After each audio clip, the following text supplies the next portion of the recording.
5:30 को ऑफिस खत्म होने के बाद मैं सीधा घर नहीं गया था, क्योंकि मुझे मेरे दोस्त का फोन आया था, जिसने मुझे राजा रानी वड़ा पाव की शॉप के सामने मलाड में रुकने के लिए कहा था।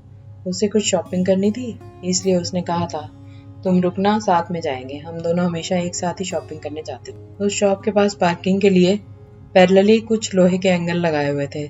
मैं उन्हीं पर चढ़कर बैठ गया और अपने दोस्त का इंतजार करने लगा। एक 70-72 साल का बुजुर्ग आदमी, आंखों पर मोटे कांच वाले चश्मे, मैले धोती और कुर्ता पहने मेरे पास आया, क्योंकि मैं लोहे के एंगल्स पर 3-4 फुट ऊंचाई पर बैठा था।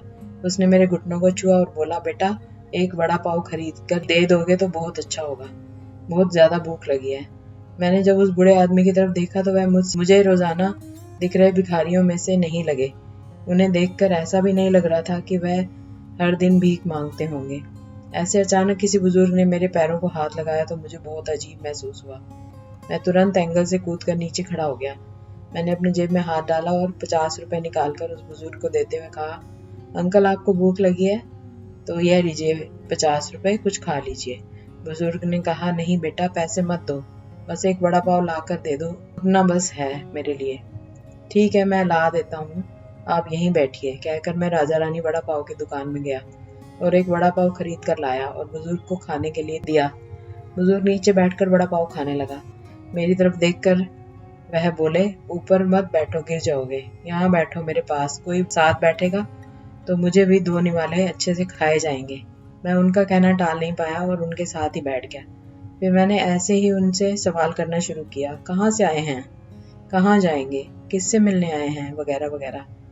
मैं नागपुर से आया हूँ, एक छोटे से गांव में रहता हूँ। यहाँ मुंबई में मेरा तुम्हारे जितना उम्र का एक बेटा है, एक बड़ी कंपनी में इंजीनियर है, उससे मिलने आया हूँ। 2 साल पहले उसकी शादी हुई, लव मैरिज। बहू पढ़ी लिखी है, नए विचारों वाली। उसे सास ससुर यानी कि हम पति पत्नी गंवार लगते हैं, इसलिए हमारे साथ रहना उसे अच्छा नहीं लगता। इसलिए बेटा अब अलग रहता है, यही मुंबई में 2 सालों से। परसों मेरे इस मोबाइल पर उसका फोन आया था, कह रहा था अमेरिका में नौकरी मिली है उसे, बीवी को लेकर जा रहा है अमेरिका 10 साल के लिए। यहाँ मुंबई में था तो 6 महीने में एक बार आता था, हम बूढ़े बूढ़ी को मिलने के लिए। अब इतने दूर प्रदेश जा रहा है, एक बार मिलने के लिए आओ बोला तो अब समय नहीं बचा है, परसों फ्लाइट में बैठकर जाना है कहता है। अब 10 साल के लिए जा रहा है, पता नहीं तब तक हम जिएंगे या मरेंगे, इसीलिए सोचा खुद ही जाकर उसे मिल लेता हूँ। कल शाम से एयरपोर्ट को ढूंढ रहा हूँ, लेकिन यहाँ के लोग कहते हैं कि इस एरिया में एयरपोर्ट है ही नहीं।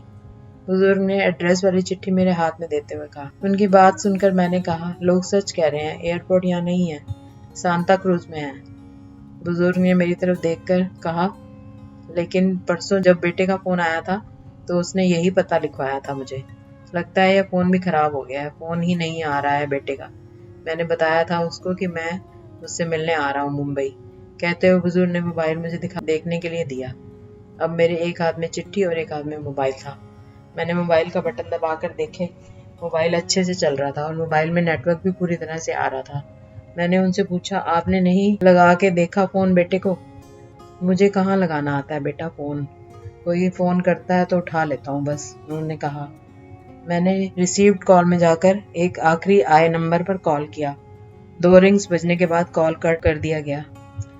फिर मैंने एड्रेस की चिट्ठी खोलकर देखी, उसमें जहां हम बैठे थे वहीं का एड्रेस था, यानी कि जानबूझकर गलत एड्रेस दिया गया था। मैं समझ चुका था कि गलत पता देकर लड़का अपने माँ बाप को टाल रहा था और अब वह उनका फोन भी नहीं उठा रहा था।